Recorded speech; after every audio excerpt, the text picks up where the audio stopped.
अस्सलाम वालेकुम। आज की वीडियो में मैं आपको बताने जा रहा हूँ नौकर और चाकर ये लफ्ज़ कहाँ से निकला। हमारे यहाँ उर्दू और हिंदी में बहुत ज़्यादा इस्तेमाल होता है नौकर और चाकर।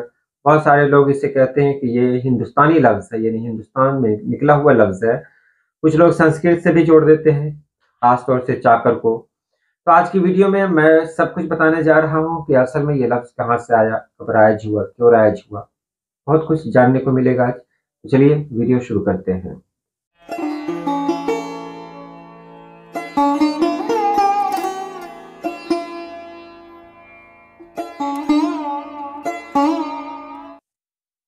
नौकर और चाकर, इसी से एक लफ्ज़ बनता है नौकरी और चाकरी। तो ये नौकर और चाकर है, ये आम तौर पर हम लोग इस्तेमाल करते हैं घर में। जो हमारी मदद के लिए होते हैं, उनको नौकर कहा जाता है।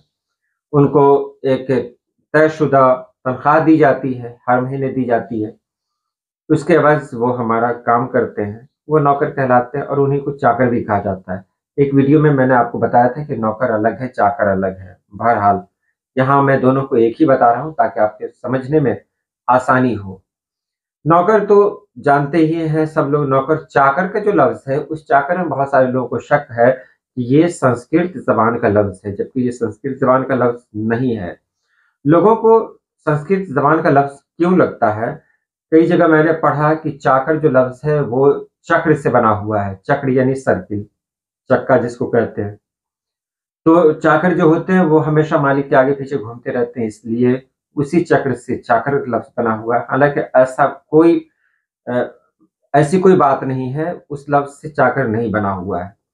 देखें तारीख की तरफ क्या है। ये चाकर जो लफ्ज़ है, ये चाकर लफ्ज़ अ, ये चक्र से नहीं बना है।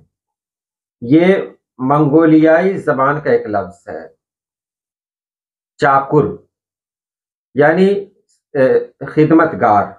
चाकुर कहा जाता है इसको, खिदमतगार। बस यही समझ लें, खिदमतगार कहा जाता है और दोस्त कहा जाता है। ये यहाँ का लफ्ज़ नहीं है,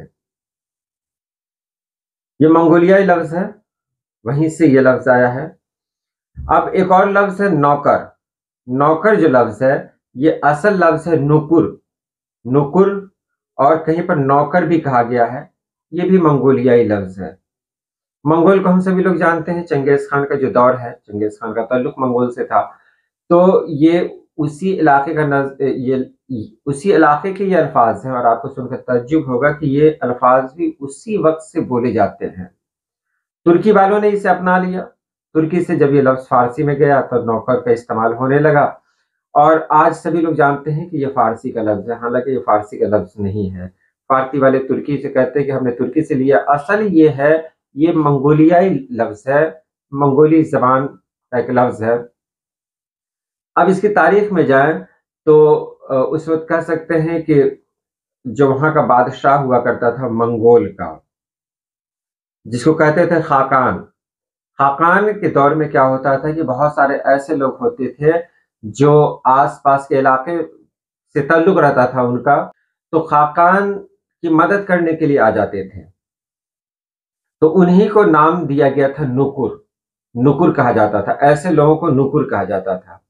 नुकुर वो लोग थे जो मंगोल से ताल्लुक़ नहीं था उनका, जो मतलब खाकान के कोई थे नहीं, लेकिन वो लोग आस-पास की बस्तियों से ताल्लुक़ रखते थे और वो लोग इस फ़ौज में, यानी मंगोलों की फ़ौज में इसलिए शामिल होते थे कि मंगोलों की हिमायत उन पर रहे, यानी मंगोल उन पर रहम कर सकें।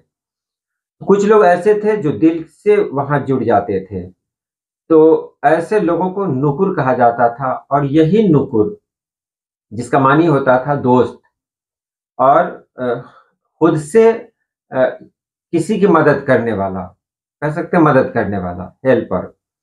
तो ऐसे लोगों को कहा जाता था। हालाँकि उस दौर में भी बहुत सारे नुकुर ऐसे थे जो बहुत अच्छे-अच्छे ओहदे पर आ गए थे। अच्छे ओहदे का मतलब ये कि जो मंगोल बादशाह हुआ करते थे, उनके ख़ास मुशीर बनते थे, उनके ख़ास साथी बनते थे। कुछ लोग जब बेहतर कारनामे अंजाम देते थे, तो और भी करीब जाते थे, तो उनको नुकुर कहा जाता था। चाकर का मतलब यही होता था। चाकुर से ये लफ्ज़ बना हुआ है, चाकर। मतलब यही होता था मदद करने वाला। तो मदद करने वाला होता था, लेकिन चाकुर जो होते थे उस दौर में, वो चाकुर सिर्फ और सिर्फ उनकी खिदमत किया करते थे। लेकिन नौकर जो थे, नौकर उनके साथ जंगों में शामिल होते थे। कहीं जंग हो रही होती तो ये नौकर उनके शाना बशाना आगे की तरफ बढ़ते। लेकिन इन लोगों के साथ ये था कि ये लोग मतलब जानिसारी के लिए जाने जाते थे। उनको नूपुर कहा जाता था। अब मंगोल का भी खात्मा हो गया, लेकिन ये लफ्ज़ खत्म नहीं हुआ। ये लफ्ज़ तुर्की से होते हुए, फ़ारसी से होते हुए हमारे यहाँ आया, तो हम लोगों ने इसको अपना लिया और आज भी हम लोग नौकर का इस्तेमाल कर रहे हैं। तो आज की वीडियो में बस यही कहना था मुझे। तो अल्लाह पाक आप सभी लोगों को खुश रखे, आबाद रखे। अल्लाह हाफ़िज़।